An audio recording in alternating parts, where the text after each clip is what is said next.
Liverpool 3-0. Corner taken quickly. Origi. Está isolado Cristiano Ronaldo. Vai embora Cristiano Ronaldo. Mete. Bateu. Golo. Balotelli. Aguero. Posse de bola para Portugal. Vai Éder. Chuta. Olá malta, sejam muito bem-vindos a mais um episódio do podcast O Spanenka. Eu estou acompanhado do habitual João Gil e nós estamos na companhia de Miguel Rocha, porque lá está o curso de Direito a intrometer-se mais uma vez nos destinos deste projeto. E estamos cá com o convidado, Alexandre Costa. Tudo bem? Olá, boa tarde a todos. Muito obrigado pela oportunidade. É sempre um prazer contribuir para que bons projetos a falar sobre o jogo e que o façam de forma positiva possam crescer. Pronto. O Alexandre é treinador e se calhar muitos de vocês não o conhecem, o que é normal. Vou falar-vos um bocadinho do percurso dele. Portanto, ele começou, como muitos começam, no futebol de formação, que é onde eu também atualmente estou, no futebol de 7, mais em específico.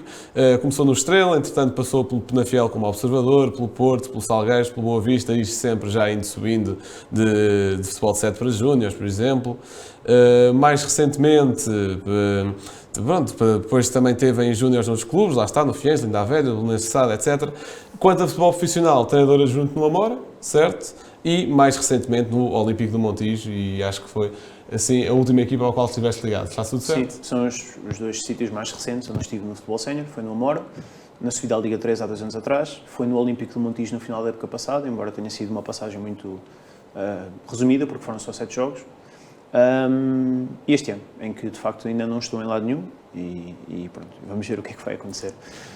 Mas fundamentalmente eu acho que já passaram muitos anos desde que eu comecei neste meio e o meu percurso académico e profissional quase todo converge nesse sentido, mas sinto-me passados estes anos um treinador já preparado para qualquer desafio que possa surgir e fundamentalmente com confiança nas minhas capacidades para conseguir abraçar qualquer possibilidade de trabalho que possa parecer interessante.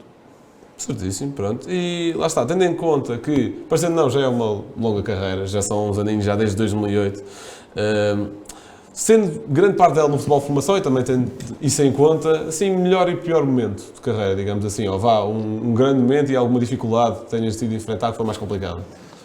Bem, eu acho que, especialmente pensando nos últimos anos, eu acho que a subida à Liga 3 com a Amora foi um momento muito relevante. E é daqueles que me saltam de facto mais à memória.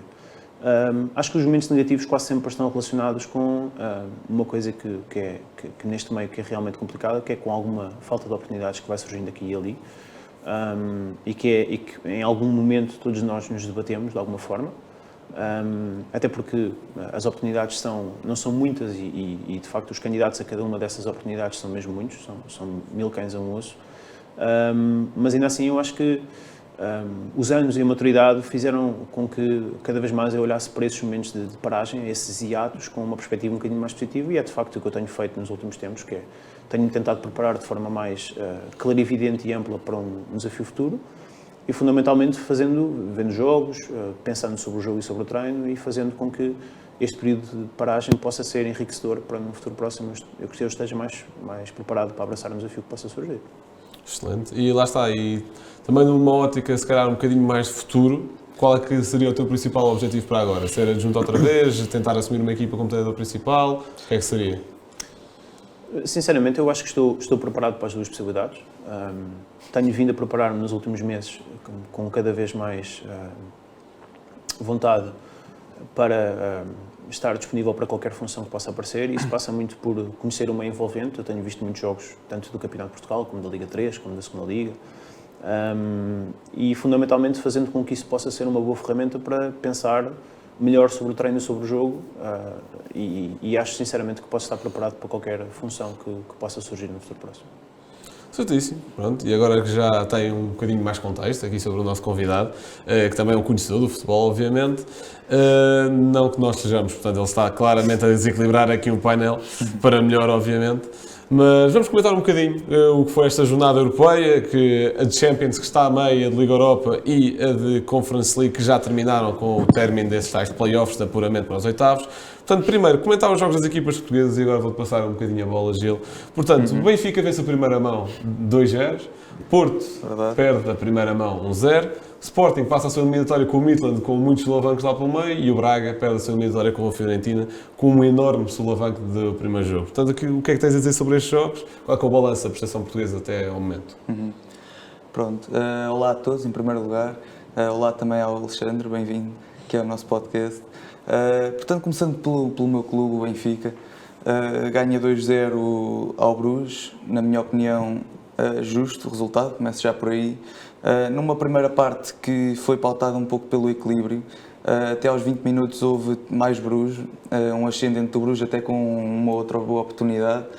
Mas a partir daí o resto da segunda parte e já agora em extensão, aliás o resto da primeira parte em extensão ao resto do jogo também o Benfica foi superior, claramente, criou muitas oportunidades na primeira parte, se tivesse saído a ganhar por 1-0 seria totalmente justo, e depois na segunda parte materializa num penalti bem marcado pelo João Mário e num segundo golo que fecha o jogo e encaminha a eliminatória. Portanto, pareceu-me, lá está, um bom jogo, um resultado justíssimo, adequa-se ao que foi o jogo, e acho que a eliminatória está encaminhada, não vou dizer que está fechada, apesar de eu acreditar que o Bruges vem cá ganhar 3-0? Não acredito muito que o Bruges consiga sequer trazer algum suspense, mas nunca se sabe, isto é futebol, e um golo deles pode deitar tudo a perder, pode acordar o Bruges e pode isto correr muito mal, mas eu quero acreditar que não, que o Benfica de Roger Schmidt este ano tem-nos habituado a grandes prestações europeias, portanto estou otimista, acho que já estamos praticamente nos quartos. Depois o Porto, estou a começar pelas equipas de Champions, não sei se sim, está bem, força. Essas picardias daqui não sabem grande coisa. O Porto perde fora com o Inter num jogo equilibrado também, em que eu acho que o empate se calhar seria o resultado mais justo, apesar de tudo. Oportunidades muito boas para ambos os lados, os guarda-redes fizeram prestações incríveis. O Diogo Costa é um guarda-redes fenomenal, o melhor da Liga de longe, na minha opinião, e um dos melhores atualmente no mundo. O Onana também faz uma excelente partida. E portanto o Porto depois tem um problema com a expulsão do Otávio, que acho que isso aí vai condicionar e muita segunda mão. Sinceramente eu acho que agora as oportunidades do Porto passar, se calhar passaram para um 40-60, ou seja, 40% de possibilidades de passar, porque para já perdeu um jogo e depois perdeu um dos jogadores mais importantes, que é o Otávio. Portanto... O Porto também foi a Alvalade ganhar sem o Otávio. Sem o Otávio e sem outros. Sim, mas é sempre menos um jogador. O Sporting não é Inter, já estou a perceber o que é que queres dizer. Não tinha pensado nisso, mas é verdade também. Mas o Otávio é sempre um jogador importantíssimo, portanto acho que o Porto tem hipóteses, pode ainda jogar frente a frente, olhos nos olhos, e acho que não seria uma surpresa se passasse, muito honestamente. Não seria minimamente uma surpresa se passasse, apesar de, lá está, eu achar que neste momento tem mais possibilidades de não passar. Finalmente o Sporting, depois de uma primeira mão... Não digas finalmente, não, o último.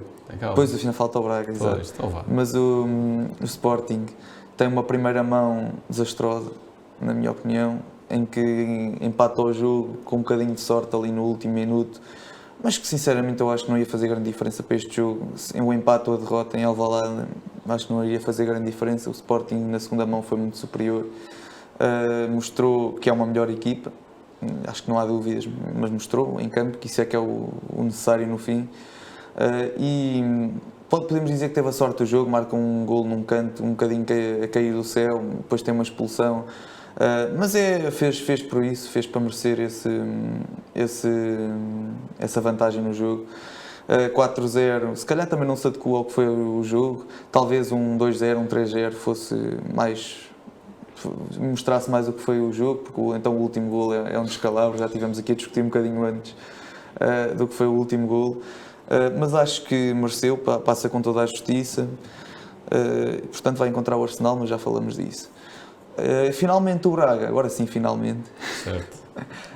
O Braga teve um hecatombe no primeiro jogo, 4-0, com uma expulsão na segunda parte. Não sei o que é que se passou, sinceramente eu não vi o jogo, mas de qualquer forma é um hecatombe, porque eu não acho que a Fiorentina seja superior ao Braga. E pronto, depois da segunda mão ainda deu ali um cheirinho de que poderia vir alguma coisa com 2-0, não é? E depois a Fiorentina acaba por ganhar 3-2. Um gol extremamente rodado, já sim, um pouco a tirar a toalha ao chão, não é? Sim, exato. A Fiorentina é a 14ª classificada da Série A. Pois é, Acho que isso. isso é um dado muito relevante nesta. Sim, sim. acho que o Braga é claramente superior à Fiorentina. Já o provou no Campeonato Português e já o provou também na Liga Europa. E, portanto, eu acho que não, pronto, foi eliminado, mereceu, porque obviamente quem perde 4-0 e 3-2 merece ser eliminado, mas poderia ter feito muito mais e foi uma desilusão. Poderíamos ter 4 equipas a continuar para fases mais à frente na Europa e é isto por enquanto. Muito bem. Alessandro, tua opinião sobre a posição das equipas portuguesas? Eu começarei pelo Benfica, começarei por ordem cronológica. Acho que o Benfica fez de facto um jogo muito competente na Bélgica, quando foi a melhor equipa. De facto, balançou ali um bocadinho no começo com a pressão mais alta do Bruges e com a mobilidade do avançado do Bruges, que é o Noah Lang, que eu gostei muito e que procurava muitas vezes a largura. E isso tirou um bocadinho de referências aos centrais do Benfica e acho que isso fez alguma diferença nos primeiros minutos. Mas acho que a partir daí o jogo seguiu o seu rumo normal, que é de uma equipa que é muito superior à outra e fundamentalmente aqui em cima disso, contra uma equipa que em 11 jogos ganha um, que é o caso do Bruges, que passa por um momento terrível. Quem em 11 jogos ganha um não está só dependente de ter menos qualidade que os adversários, claramente há ali um momento mental que está a fazer com que a equipa tenha uma prestação abaixo daquilo que seria expectável. E quando assim é, às vezes basta um abalo para as coisas começarem de facto a correr pior ainda e esse abalo aconteceu quando o Benfica faz o primeiro golo, ainda que de facto, e mais que isso, os 2 golos do Benfica decorrem de erros individuais de forma direta, não é? E acho que a partir do momento em que o Benfica faz o primeiro golo, o jogo inclina logo e o Benfica pode inclusive, ainda que os golos tenham surgido de erros individuais, o Benfica podia ter ampliado a vantagem e podia ter saído da Bélgica com uma vantagem ainda mais confortável. Acho que é impossível que o Benfica não passe à eliminatória seguinte, não só, e não apenas pelo volume do resultado, que são 2-0, e se o Bruges fizer o primeiro gol cedo, tudo é possível, mas fundamentalmente porque o Benfica é muito superior a este Bruges. Acho que não tenho grandes dúvidas em relação a isto. Depois tu falaste, creio que foi do Porto, foi o jogo que falaste logo a seguir. Bem, o jogo do Porto em San Siro foi de facto um jogo muito intenso, muito competitivo, com 2 boas equipas a querer jogar, o Porto com uma estratégia corajosa, inclusive, com os extremos a pressionar diretamente os centrais de largura do Inter, portanto, uma vontade grande de jogar o jogo e de estar por cima. Conceição quis pressionar alto, teve coragem, ainda que muitos jogadores não estivessem na condição física ideal, por exemplo, o Galeno, em muitos momentos em que podia ter explodido, sendo isso que estava aquém daquilo que em condições normais está. E ainda assim, essa estratégia do Porto na primeira parte de pressionar alto acabou por criar alguns espaços que em condições normais não existiriam, por exemplo, nas costas do Zaidu na primeira parte, decorrente dos extremos quererem pressionar os centrais e, em função disso, dos laterais pressionarem diretamente os laterais adversários e criou-se ali em alguns momentos um espaço que o Inter, a jogar de forma mais direta, acabou por conseguir aproveitar. Depois, o Porto tem 2 oportunidades claras para fazer golo entre os 50 e os 60 minutos. O remate do Taremi e depois aquele lance do Zaidu, que depois há uma tripla defesa do Onana e o Porto podia perfeitamente ter feito o golo num jogo que estava dividido até ao grande momento do jogo, que é a expulsão do Otávio. E a expulsão do Otávio acaba por fazer com que o jogo tomasse outro rumo até nas opções que o Inzaghi acaba por tomar, na medida em que a equipa começa a deslocar mais jogadores para a frente, começa a atacar com mais gente, as substituições acabam por também converger nesse sentido. No momento em que o Lukaku faz o gol, por exemplo, há 4 ou 5 jogadores na área do Porto para finalizar, portanto seriam riscos que a equipa possivelmente não tomaria se não estivesse numa situação de vantagem numérica e não estivesse a jogar em casa. E pronto, e acho que o Porto leva para o Dragão um jogo que pode perfeitamente cair para a equipa da casa, acho que é perfeitamente possível. Vai ser uma montanha difícil de subir, mas a sensação que dá depois do primeiro jogo é que são equipas de valia parecida. O Otávio é um grande jogador e certamente que a ausência dele vai condicionar a estratégia do Porto, mas o Porto está tão dependente dele contra as grandes equipas, estão dependentes dos grandes jogadores. Acho que há uma relação inequívoca. E estou convencido que o Porto, num dia bom, pode perfeitamente virar a eliminatória a jogar em casa. Bem, o Sporting ontem fez aquilo que seria normal e expectável, não é? A equipa joga no primeiro jogo em casa contra uma equipa que é claramente inferior. E falo no momento em que está a jogar sob brasas e creio que isso se sente em alguns momentos. Acho inclusive que o que marca um bocadinho essa semana são as declarações do Ruben Amorim, que diz que a Liga Europa não salva a época. E eu acho que isso... Eu gosto muito do estilo de comunicação do Ruben Amorim, mas acho que isso acaba por condicionar um bocadinho aquilo que foi a prestação do Sporting e a vontade que está no jogo e a intensidade com que o jogo se passou.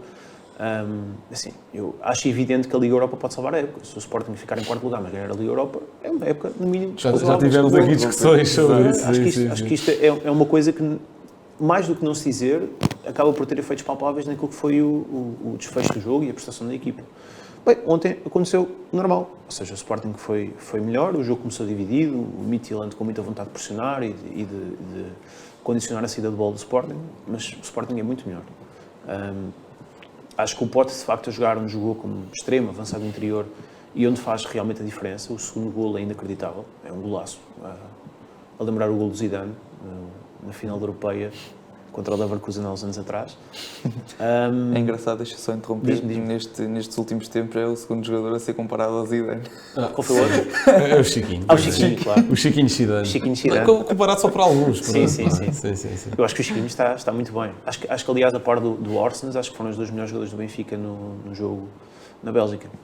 Mas continua. Sim, eu estava a dizer que algumas alterações que o Ruben Amorim fez, que acho que foram atípicas, mas acho que têm um bocadinho também a ver com a gestão do plantel e com a gestão da condição física dos jogadores, nomeadamente a entrada do Arthur para o lateral esquerdo, o regresso dos Gaio ao 11 com o Bellerin no banco, por exemplo. Não sei se terá tido uma intenção estratégica por aí além, diria que pode ser só gestão da condição física. O Arthur notou-se um bocadinho mais na medida em que o Arthur não é defesa, e há pelo menos duas situações na primeira parte que são decorrentes de má colocação de apoios, dificuldade em buscar jogadores nas costas, e que provavelmente se fosse o Nuno Santos mais rotinado a lugar e mais intenso a defender não seria igual. Especialmente porque o Arthur levou diretamente com aquele que para mim é o melhor jogador do Midtjylland, que é o Isaacson, de quem eu gostei muito, acho que tem muito talento. Pronto, depois a partida 2-0, o Sporting acaba por ficar tranquilo na partida e o jogo acaba por ser controlado até ao final. Acho que acaba por não ter muito assunto. Bem, o Braga tem jogos em que parece que de facto não entra no jogo, não é? Tem-se falado muito das duas vezes 5-0 contra o Sporting, sim, dos 4-1 contra o Porto, agora o jogo contra a Fiorentina. Eu acho que um jogo Braga-Fiorentina seria sempre dividido e seria sempre uma eliminatória para estar na indecisão até perto do final. No entanto, o primeiro jogo acaba por ser decisivo. Há a expulsão do Tormento aos 55 minutos, que tu estavas a dizer, mas ainda assim quer-me parecer que é a expulsão de um jogador quando o jogo está a 1-0, e se o Braga, por acaso, tem conseguido controlar o jogo, levando 1-0, eventualmente esperando por uma transição, uma bola parada, podia levar 1-0 contra a Fiorentina para um jogo fora, para um campo onde, por exemplo, o Empoli empatou a semana passada. Portanto, eu acho que a derrocada após a expulsão pode ser explicada um bocadinho também por questões emocionais, enfim, mas há de facto jogos em que a equipa parece entrar amorfa, com dificuldades em ligar o jogo, a pressionar muito distante, com os setores muito afastados. Isto parece não ter grande paralelo com outros jogos em que o Braga entra com qualidade de jogo, a procurar no futebol ofensivo e a fazer aquilo que nos tem habituado, aliás, na Liga, onde tem feito muito bons jogos. E pronto, de facto, eu concordo que podíamos ter 4 equipas que podiam ter prosseguido, algumas delas ainda podem, certamente vão, acho que o Benfica irá certamente seguir em frente. E pronto, e o Braga acaba por ficar pelo caminho. Muito bem.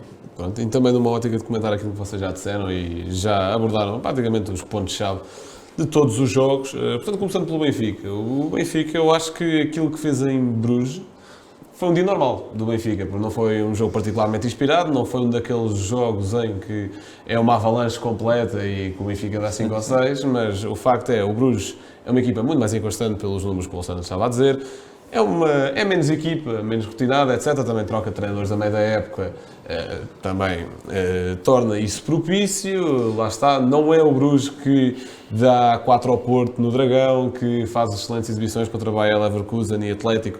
Aliás, esse tal Super Bruges nem o grupo chegou a ganhar, porque o Porto, depois das últimas 4 jornadas, faz uma enorme recuperação e acaba por ganhar o grupo com 12 pontos, sendo que perdeu as primeiras duas, mas diz. Se queres te digo, eu acho que esse Bruges é a exceção e não a exatamente, regra. sim. Eu acho que esse Bruges foi, não sei, um dia de inspiração total. Não foi um dia, foi ali de 2 meses. Se nós formos a ver, os jogadores até são mais ou menos os mesmos, então parece-me evidente que há um desfazamento grande entre aquilo que é a qualidade dos jogadores, que está neste momento acima daquilo que é o nível coletivo da equipa. Isso pode ter a ver com trocas de treinadores, pode muitas vezes ter a ver com o momento emocional, que é uma coisa que que condiciona muito. E o momento do Bruges no campeonato. É isso. E de facto, às vezes as equipas entram em espirais em que corre uma coisa mal e parece que vai tudo correr mal a partir daí. E isso faz muita diferença, e faz diferença em sentido contrário, por exemplo, no caso do Benfica, que está bem e ganha, e independentemente da saída do Enzo, inclusive, que foi muito falada na altura, parece que a equipa não abandonou muito. Sim, eu estou a rir porque o Gil gosta muito do Enzo, como se sabe. Mas... E bem. Gosto do Enzo jogador, atenção, fica aqui claro. Não, mas pronto, lá está. É daqueles jogos que o Benfica domina, mas não é avassalador. Mas o Benfica viu-se ali que, tirando aqueles primeiros 20 minutos, onde o jogo se calhar dá mais equilibrado, a partir do momento em que o Benfica chega ao gol, o Benfica domina o jogo. E pronto, não há muito mais a dizer. O Santos destacou o Chiquinho Chidane, destacou Ostnes, ou lá como é que se diz. Estás a dizer bem, Estou a dizer bem. E pronto, agora, eu acho que é um luxo completo poder chegar a um jogo de oitavos de final da Liga dos Campeões e ter Gonçalo Guedes e David Neres no banco e só entrarem depois. Isso eu acho um grande luxo, apesar de a falta de regularidade de David Neres ao longo da temporada. Gonçalo Guedes não aponta grande coisa, também chegou há pouco tempo, portanto não acho que é por aí, mas pronto, o Benfica fez um bom jogo e acho praticamente impossível não passar à próxima fase. No caso do Chiquinho, eu acho que é um dado curioso, a quantidade de pessoas que acharam, e eu acho que com alguma pertinência, que o Benfica teria que ir ao mercado em janeiro comatar a saída do Enzo, e o treinador, com muito mérito, conseguiu, dentro do plantel, arranjar uma solução que acho que está a surpreender toda a gente.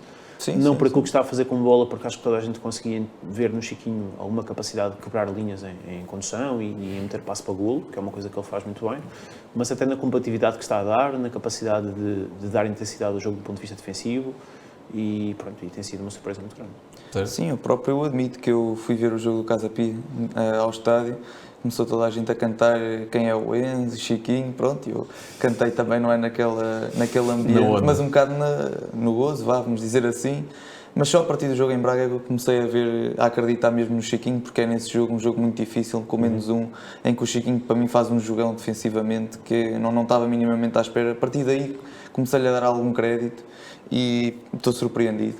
Com muito mérito também do treinador desse jogo. Sim, até porque a forma como a equipa joga com 3 centrais, num sistema em que nunca tinha jogado, e consegue equilibrar o jogo, dividi-lo até ao final e levá-lo aos penaltis, contra uma equipa de grande nível como é o Braga. Em certos jogos, não é? Sim, é verdade. Inevitavelmente uma equipa de grande nível. Há jogos em que as coisas parece que alguém desliga a ficha. Exatamente. Pronto, passando para o jogo do Porto, e também já de cascar um bocadinho mais no Braga, digamos assim. Passando para o jogo do Porto, vocês disseram praticamente tudo, a expulsão do Otávio ao menos chave, acho eu.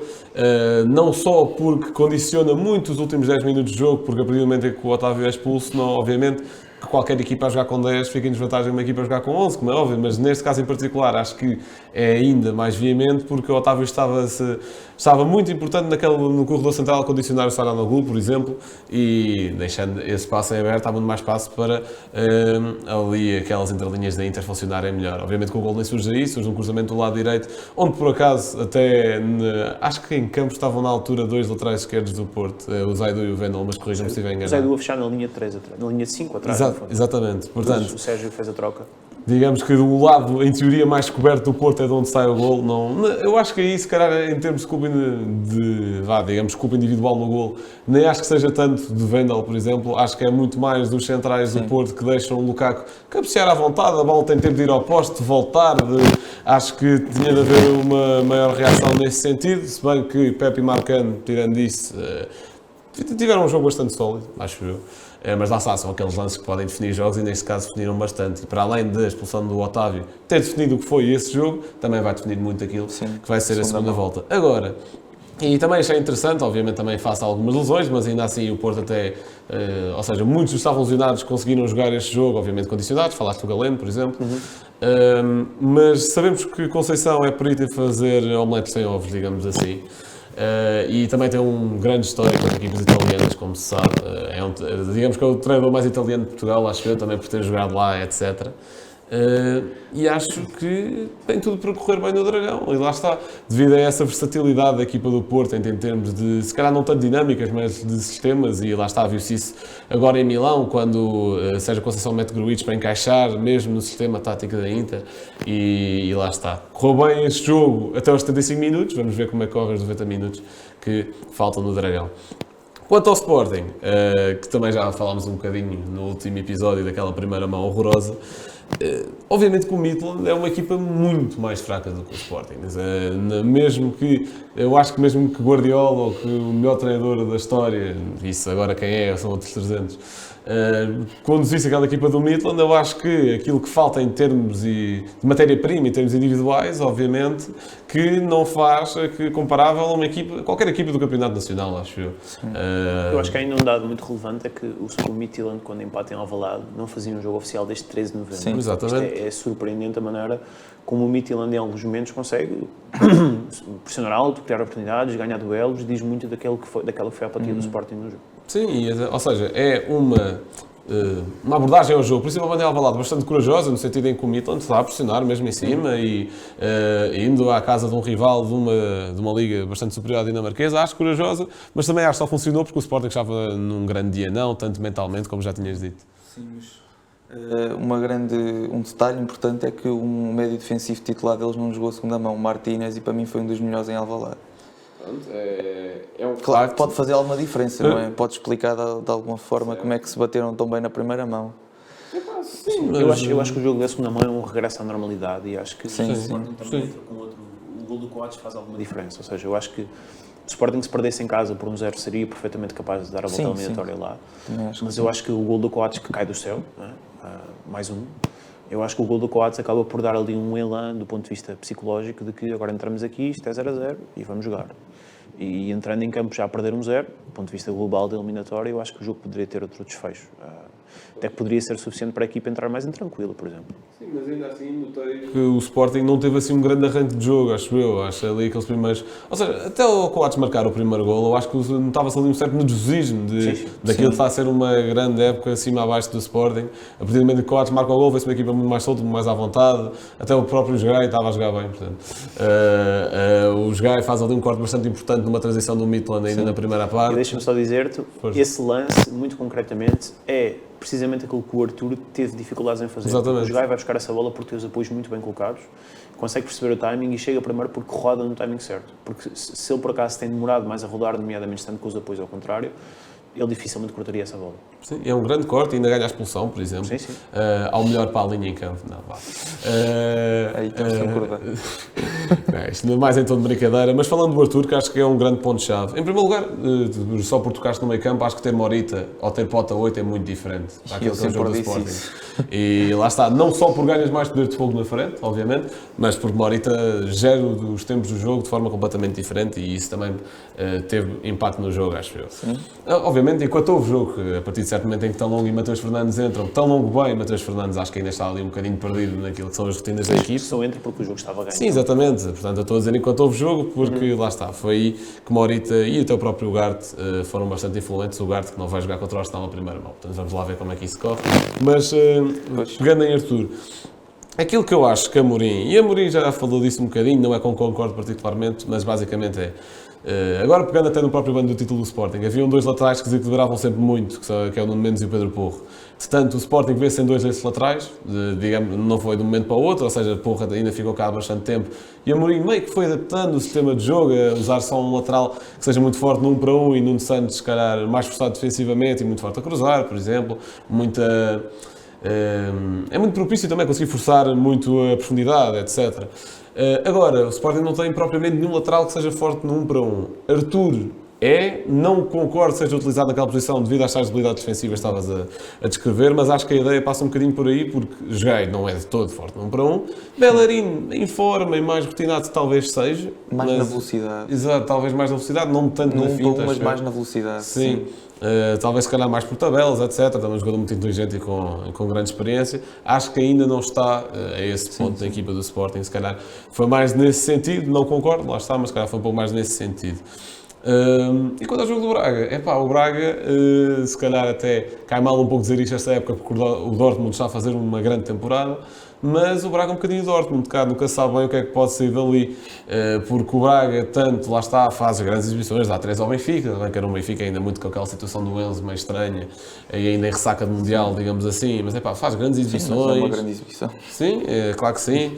Ganha ao Benfica também para a taça, obviamente que é penaltis, mas passa a eliminatória. Sim, um jogo diferente. Certo, até à meia hora, 11 para verdade, 11, verdade. estavam a levar um banho, mas pronto. Pronto, é tudo verdade. Mas, depois há jogos em que desliga, como disse aqui o Alexandre, e não faz sentido. Para mim o Braga, tendo em conta o pedigree europeu do Braga nos últimos anos, aquilo tem sido boas prestações na Liga Europa na maior parte dos anos, etc. Para mim o Braga era candidato a ganhar a Conference League, acho eu. Obviamente que agora a cair as equipas que tinham ganhado os grupos, como o West Ham, etc., tornava a coisa um bocadinho mais complicada, mas passar por esta Fiorentina que está bem, é campeonato italiano, etc., mas lá está. E capacidade pelo menos para discutir qualquer jogo até ao final. Sim, não percebo o que aconteceu e lá está, o Braga às vezes tem destas coisas. Vamos lá ver, isto obviamente na perspectiva do adepto do Braga, não na perspectiva da adepto do Sporting, que é o que eu sou. Vamos lá ver se o Braga ao menos consegue manter aquele terceiro lugar que levaria um play-off de Liga dos À Campeões. partida, um ponto positivo da eliminação é precisamente a capacidade de preparar jogos de semana a semana, são jogos a meio da semana. Não é que as meias finais de taça vão interferir bastante nisso, ou não tanto como seria uma competição europeia, como é óbvio, não é? Portanto, sim, acho que é um pouco por aí. Agora abordando só rapidamente aquilo que foi o sorteio do Sporting antes de passarmos a outras equipas europeias. Alexandre, posso começar por ti. Arsenal foi uma fava, não é? O que é que se pode dizer do que Em teoria uma fava, na medida em que se olharmos para as equipas que lá estão, encontramos uma equipa que de facto é a líder da Premier League e que consequentemente qualquer equipa que fosse líder da Premier League por esta altura seria assustadora para qualquer equipa portuguesa que pudesse apanhar nas competições europeias. No entanto, há aqui um fator muito relevante que é o facto do Arsenal provavelmente ir rolar a equipa e essa rotação poderá dar no mínimo uma boa hipótese de progressão ao Sporting e vamos ver. Exato. Olha, posso já pegar nisso que estás a dizer, porque ainda antes vimos para aqui e estive a falar um bocadinho sobre isso quando saiu o sorteio. Porque eu acho que o Sporting tem até mais hipóteses do que teria contra um adversário como, por exemplo, uma Real Sociedade ou um Real Betis, etc. Porque, para além de ser essa tal questão do Arsenal estar super focado na Premier League e até tem sido costume, até na própria fase do Grupos da Liga Europa, ir rotando plantel, etc. Está bem que o plantel suplente do Arsenal se calhar é muito equiparável ao do Sporting, não sei, ali contra o Sardes e Fábio Vieiras. É algo bastante poderoso, como é óbvio. Mas a outra grande questão é também do lado do Sporting. O que é que o Sporting tem a lutar mais este ano? Tem mais grande coisa. O terceiro lugar é praticamente uma miragem. Obviamente que é preciso continuar a ser constante no campeonato, mas é uma miragem, o terceiro lugar. Até no último episódio tivemos aqui debater que se calhar é mais provável o Sporting discutir o quarto com o Vitória do que o terceiro com o Braga. Ou seja, o Sporting não tem mais grande coisa, não tem a lutar por mais grande coisa. Agora, pontos negativos é não haver o Ugarte na primeira mão em Alvalade, o que poderia até ser meio que efeito de surpresa de eles rodam a equipa, o Sporting fazendo uma boa exibição se calhar ainda ganha e lá está, ser a segunda mão fora, que é o segundo ponto negativo também, pode ali prevenir alguma possível surpresa na primeira mão e depois na segunda o Arsenal pensa, olha, isto foi muito giro brincar, mas agora jogam a sério e com os titulares, que é para ver se gostam. Eu diria que depende muito da situação do Arsenal até lá também. Claro, sim. Até porque a situação do Arsenal até lá tem muitos jogos, até porque tem um jogo em atraso que entretanto vai compensar até lá, mas não são jogos particularmente complicados, tirando o Fulham de Marco Silva, de resto é tudo equipas que estão na segunda metade da tabela. Sim, é expectável que o Arsenal se mantenha pelo menos na luta até ao final.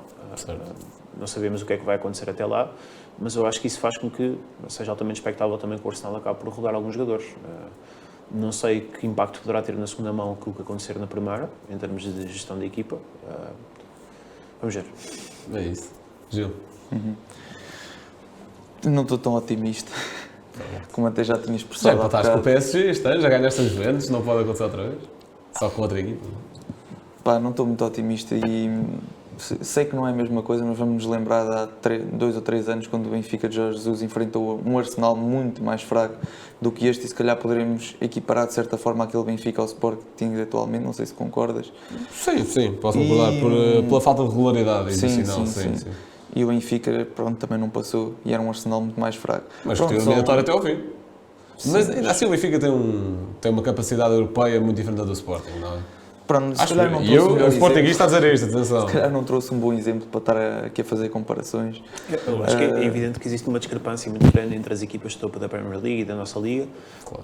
Independentemente dos intervenientes, eu acho que qualquer equipa dos primeiros 4, 5 classificados da Premier League que apanha um adversário do nosso campeonato, eu acho que em condições normais vai sempre cair para o lado da equipa inglesa.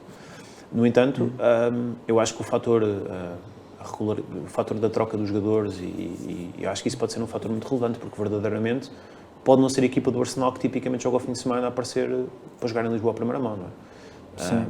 E acho que isso pode ser um fator diferenciador. Sim, isso era o segundo ponto que eu iria falar, que depende muito de como o Arteta e o Arsenal olharem para isso, para a eliminatória e para o jogo, para os dois jogos. Porque acho que se o Arteta realmente quiser passar e estudar a equipa do Sporting ao pormenor, eu acho que não tem grandes hipóteses de passar. Se descurarem um bocadinho, é bem possível que faça uma surpresa. Para já acho que o favoritismo está todo do lado do Arsenal. Isso, claro que sim. Isso. O favoritismo vai sempre estar do lado do Arsenal, porque é primeiro da primeira liga do ranking, portanto, claro que sim. Mas, ou seja, eu acho que a prioridade do Arsenal vai sempre ser a Premier League durante esta época, porque chegar ao final da época e, digamos, acabar em segundo lugar da Premier, mas como a Liga Europa, vai sempre ficar aquele gostinho na boca daquilo que poderia ter sido, digamos assim. Acho que o foco vai ser sempre a Premier League, do Manchester City, que também não se desmarca dessa luta e que, se calhar, dependendo, e também se calhar vamos falar um bocadinho sobre isto, dependendo do que é que pode ser a eliminatória contra o Leipzig, que foi um empate surpreendente fora e que o ano passado perdeu com o Leipzig, por exemplo, pode já ficar fora da Champions, e aí, estando a 100% na Premier League, acho que o Guardiola não ia mesmo desmarcar-se do Arsenal. Mas lá está, fazendo a transição também para aquilo que foram os outros jogos europeus, Gil, pega aí num jogo que tens achar particularmente dizer que ainda assim interessante. eu tendo a achar que acho que o grande sonho do City vai continuar a ser a Champions. Sim, claro. Porque a Premier League eles já conseguiram antes, provavelmente vão continuar a conseguir, se não for este ano, nos próximos anos, porque a tendência tem sido essa e tendo em conta o valor da equipa, acho que é inevitável que o City se vá mantendo na luta pelo título. No entanto, eu acho que o Guardiola e o City não podem de maneira nenhuma descurar a possibilidade de seguir em frente. E eu acho que o normal será que sigam em frente. Sim. São muito superiores, vão jogar em casa. Portanto, não acredito muito em rotações na Champions, sinceramente. Não, isso eu também não acredito. Lá está, por ser essa tal questão do objetivo do Guardiola e meio que falhado no Bayern, acabou por não ganhar nenhuma Champions com o Bayern, que seria o principal objetivo da sua contratação, porque o Bayern ganhar 10 ligas é o que é. Com o City já é diferente, já havia mais um objetivo para a Premier League, mas que entretanto já foi mais do que cumprido. Agora sim, o objetivo é a Champions. A questão é, existe um grande problema de adaptação, não só ou seja, de adaptação da equipa a Erling Haaland à equipa, ou àquilo que ele pode dar ao modelo de jogo de Guardiola.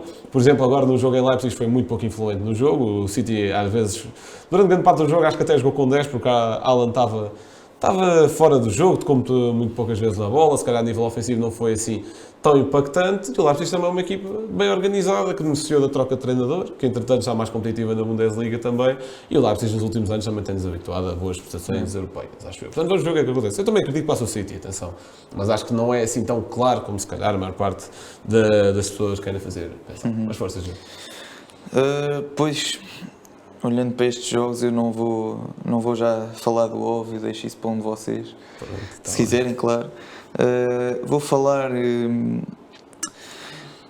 talvez do Frankfurt-Nápoles. Lá está o Nápoles que continua... Tu faz dias, não é? Olha, não me tinha lembrado do árbitro, mas hoje não vou falar nada disso. Estás mais calminho não hoje, sei, então. não me lembro nada que ele tenha feito mal, portanto... Não, também não.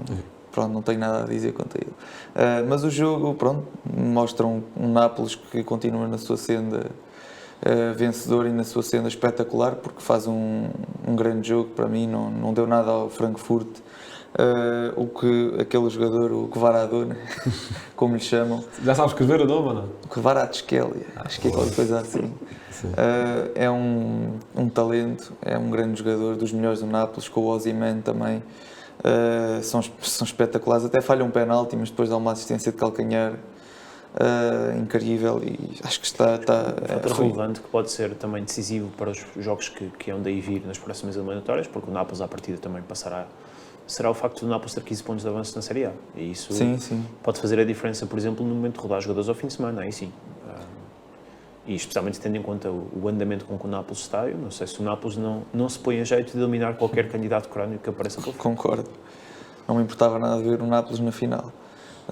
Mas foi um jogo também interessante pelo lado do Frankfurt, porque é uma equipa alemã e as equipas alemãs são muito competitivas, são muito viradas para o ataque, dão sempre grande espetáculo.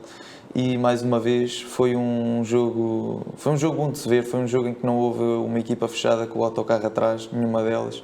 Foi um jogo ofensivo, e isso é sempre bom para o adepto de futebol, para a maioria dos adeptos de futebol que gosta de ver golos.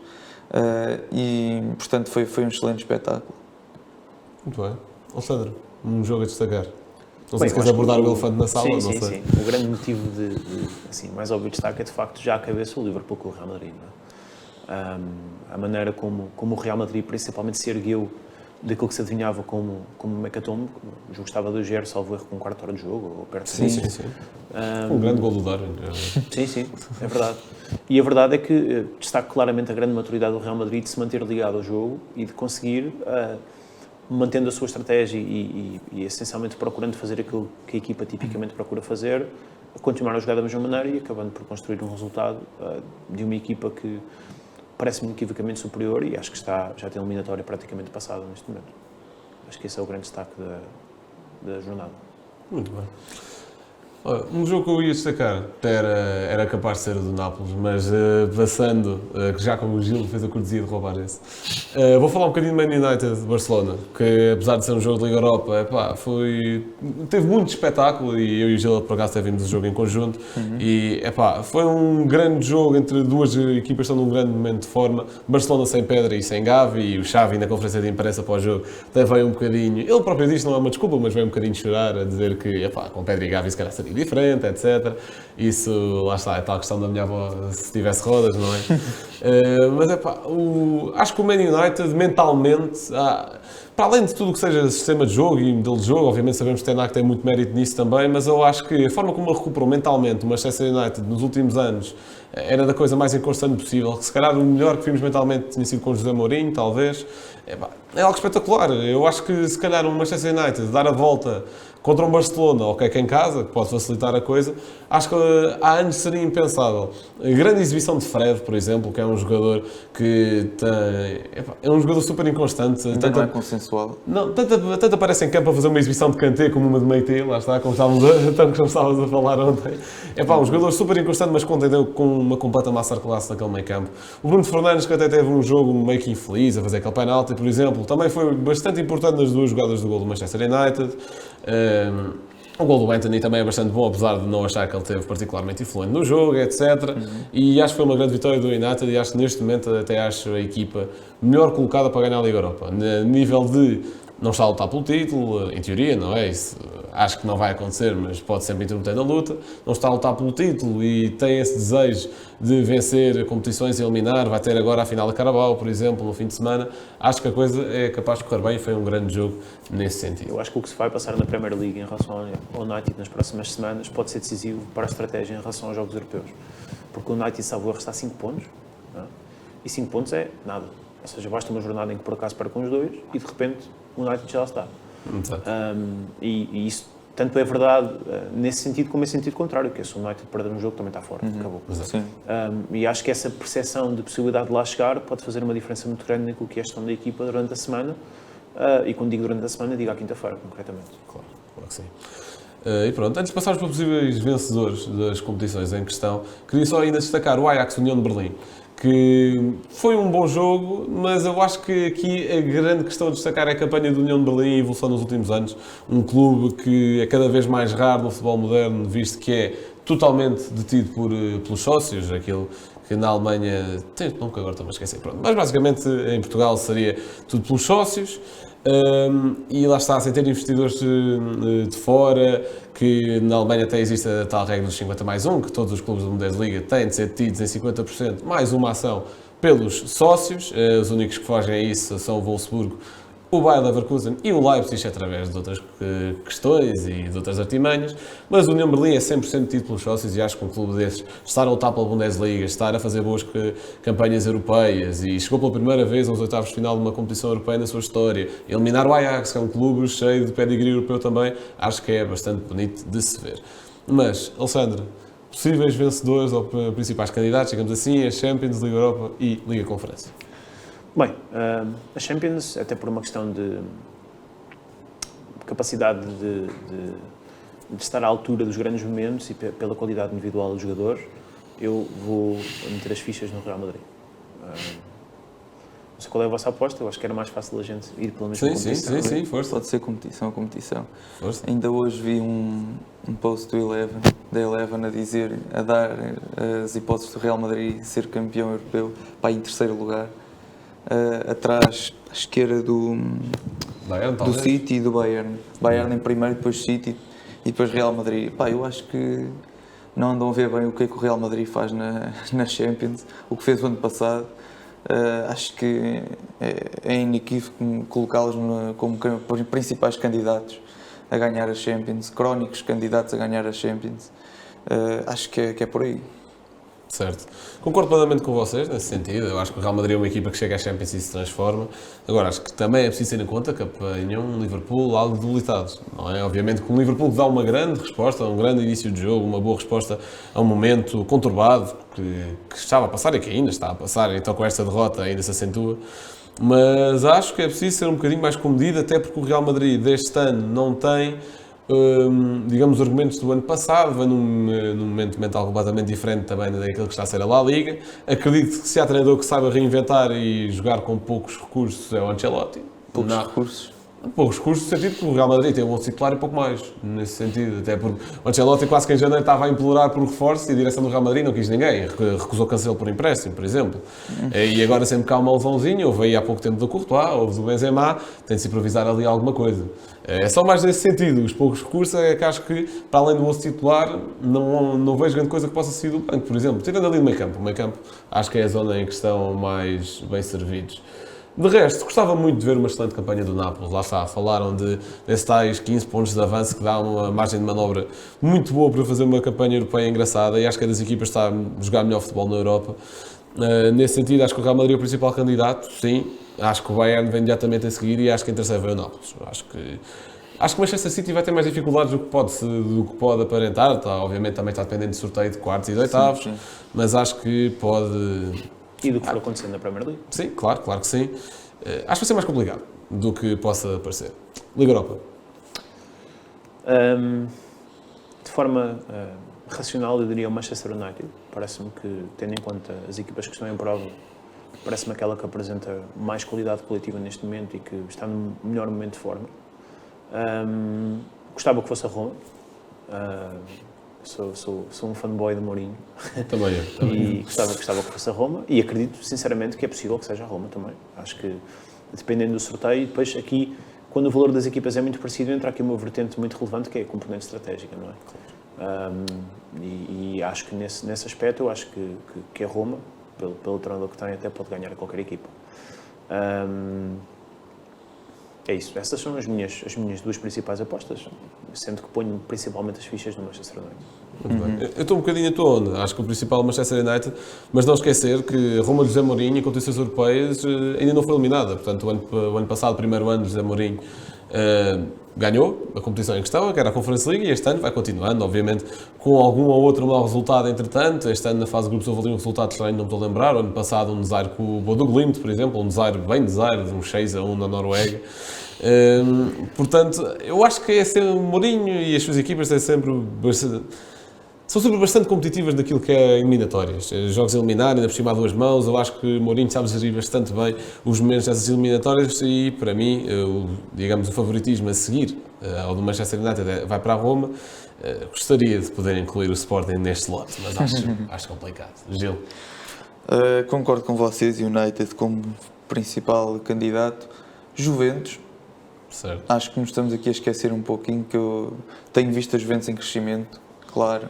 E que vê que isso como única hipótese de jogar futebol de Liga dos Campeões para o ano, devido à dedução de pontos da Série A, não é? Sim, exato. Mas Juventus, Di Maria em grande forma, também, que tem-se vindo a notar. E lá está, Roma, seria algo poético este ano ganhar a Europa League. O ano passado foi a Conference, este ano é a Europa League. E para o ano, seria a Champions, não é? Seria a reedição dos anos de Mourinho no Porto, não é? Exatamente. Pois, sim, já vimos coisas muito prováveis com o Mourinho a acontecerem, não é? Seria algo poético, mas aqui entre United e Juventus, talvez mais United. Muito bem. Liga Conferência. Bem, eu acho que por uma questão, eu não conheço a fundo todas as equipas que estão na Conference League, mas claro. Por uma questão lógica eu apontaria assim de repente para a Lazio, não é? Parece-me que é a equipa que está a jogar a mais alto nível e que mais que isso, há aqui um fator que eu acho que também é muito relevante, que é, especialmente quando as equipas jogam em campeonatos menores, é alguma falta de hábito que os jogadores têm para jogos deste nível, do ponto de vista da intensidade, da competitividade. Gestão emocional, se calhar um pouco também. Também, é verdade.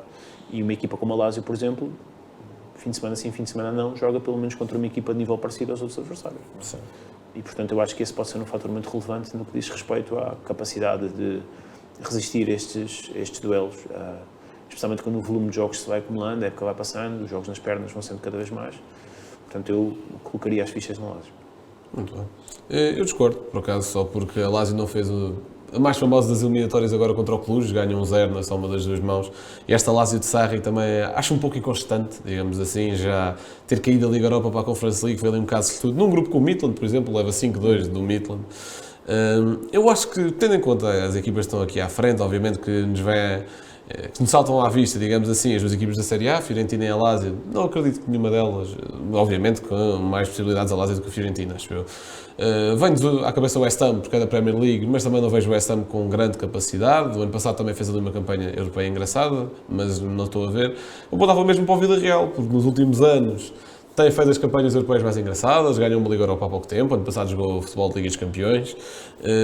Pelos nomes que estão aqui, também não conhecendo a fundo, tal como todas as equipas que estão aqui, diria Villarreal. Gil? Sim, são ambas boas escolhas, talvez mais inclinado para a Lazio, só porque, pelo nome, pronto. Isso às vezes ganha jogos, a camisola também joga. Pois, tem mais elan europeu e pronto, mais elan no geral. Pronto, o resto das equipas que eu estou a ver aqui, algumas equipas históricas, Anderlecht, Ghent, Fiorentina, claro. Pronto, mas acho que não terão grandes hipóteses de ganhar uma competição europeia. Muito bem, pronto. E partindo para aquilo que são as Deixa-me só dizer, eu acho que isto ressalva o facto de que o Braga, de facto, continuando em prova, teria todas as possibilidades, pelo menos, de ser um forte candidato, porque sem dúvida, qualquer uma das equipas que nós aqui dissemos seria pelo menos de igual valor ao Braga e num dia assim podia perfeitamente cair para o Braga. E, portanto, acho que esta eliminação foi de facto de pena. Concordo plenamente. Pronto, quanto às nossas rubricas finais, gostaria de destacar o 11 que o Sporting levou ao último jogo no Emirates, portanto contra o Arsenal também, em 2018, um empate 0-0, secantíssimo já agora, conseguido por Tiago Fernandes como treinador interino na altura pelo Sporting, contra um Arsenal do Unai Emery. Portanto, o 11 era o seguinte, eu tenho aqui a foto do jogo na altura, portanto, à baliza um tal Renan Ribeiro. A defesa era constituída por Bruno Gaspar, Coates, Mathieu e Acunha lateral. Meio campo, Budelli, Miguel Luís, Bruno Fernandes, Nani, Montero e Diaby eram o trio da frente. Portanto, aquilo que Bruno Fernandes carregava esta equipa não estava escrito, era isto que eu queria dizer. Gil, o teu comentário da semana, deixa-me adivinhar, é do Benfica? Não. Quase.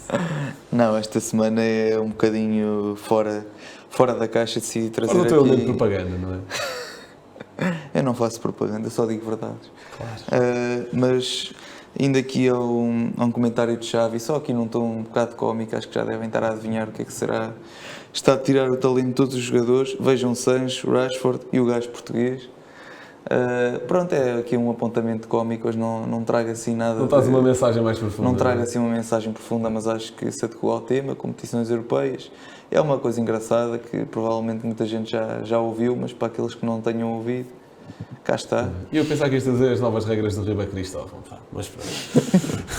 Para a semana. Alessandro, muito obrigado por teres vindo aqui ao Estaminé. Eu que agradeço.